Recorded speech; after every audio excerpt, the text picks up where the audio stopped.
Brett Iwanowitz here, owner of Brett and Ben Buys Houses.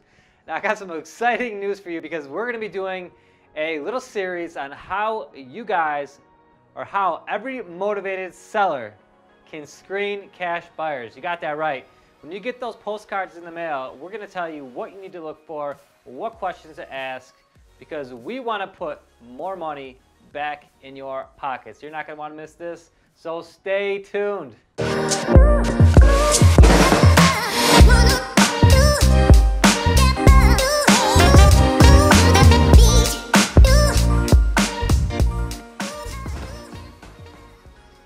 So we're gonna just dive right into this today because I'm just pretty excited, if you can't tell. So we're gonna go through a couple questions of what you need to do, or what motivated sellers that need to ask investors that are interested in purchasing their property. Now, if you don't know what a motivated seller is, this might be someone who's under distress. They can't pay their taxes, they can't pay bills, they're falling behind on their mortgage, their property is in foreclosure, they're moving, they're divorced. So there's a number of definitions to define what a motivated seller is. And for those of you guys who think that us investors take advantage of these homeowners in this situation, the truth of the matter is these people need help, and unfortunately some people are out there taking advantage of motivated sellers. But you know what? I'm here today to help you get some perspective on some questions that you need to ask if you are in a situation where you do need to sell your home and sell your home quickly. All right, guys, so we're hopping right into this. Credibility. How long have you been an investor? So I would ask someone coming into your property, how long they've been in business. Now, we've been transacting real estate for over 10 years now. I think a little, I don't really want to give you the true number because that means I'm getting old. All right, so you're gonna want to ask them how long they've been in business. Now that leads me to question number 2. Are you a wholesaler? Now, if you don't know what a wholesaler is, wholesaling is basically when someone puts your property under contract and then sells it to another cash buyer. They assign the contract to a cash buyer, and during that transaction, that assignor, he upcharges that property and makes some type of dollar amount on that transaction. It could be $2,000, it could be $1,000, it could be $10,000, it could be $15,000. I mean, we've seen deals where wholesalers have made up to $20,000 on these types of transactions. So I would just come right out and say, hey, look it, are you wholesaling my property, or are you actually gonna buy it? Another question you might wanna ask these investors are, what are they gonna do with your house? Are they gonna flip it? Are they gonna rent it? So those are just a couple great questions that you guys can ask investors that are looking to buy your home. And this is the one that I love the most. I would just simply ask, what is your why? What motivates you as a business owner, as an entrepreneur, as a real estate investor? Now, if someone can't answer this question clearly, maybe that's someone you're not going to want to do business with.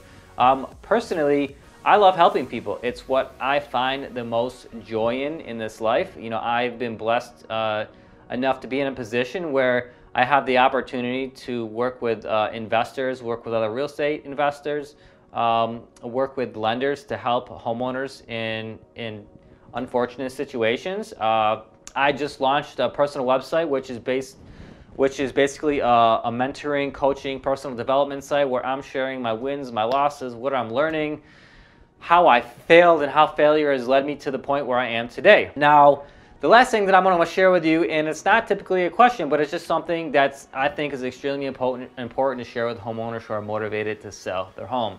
Now, this is just a little warning for you guys, because it's important, if you are in a situation where you need to sell your home and sell your home quickly, please, please, please don't procrastinate. And if you do decide to sell your home on the MLS, if the property doesn't sell within the first week, you need to lower the price. And if it doesn't sell within the second week, you need to lower the price. And if it doesn't sell in the third week, lower, lower, lower. Now, we just purchased a property, actually 2 properties on the same street, that we purchased for almost $40,000 less than the original listing price. One of the properties didn't close until for about eight and a half months, and that homeowner actually lost almost $6,000 holding onto that piece of real estate. So if you are motivated and you do need to sell, weigh your options, guys. Call a real estate agent and get some feedback. Find some local real estate investors who are looking to actually help people and not just buy your house as cheap as they can without caring where you're going, what you're doing, and they're actually invested in helping people, not only in business, but just in life in general. So I really do appreciate you guys watching. Please reach out to me if you have any questions. The website's below. Click on it. If you do have a house to sell, we'll come out and give you a free consult. And please, please, please, please, if you do work with us, ask us about our incentive program, because we will, yes, we will put money back in your pocket before we close on a deal. Thanks so much again, guys.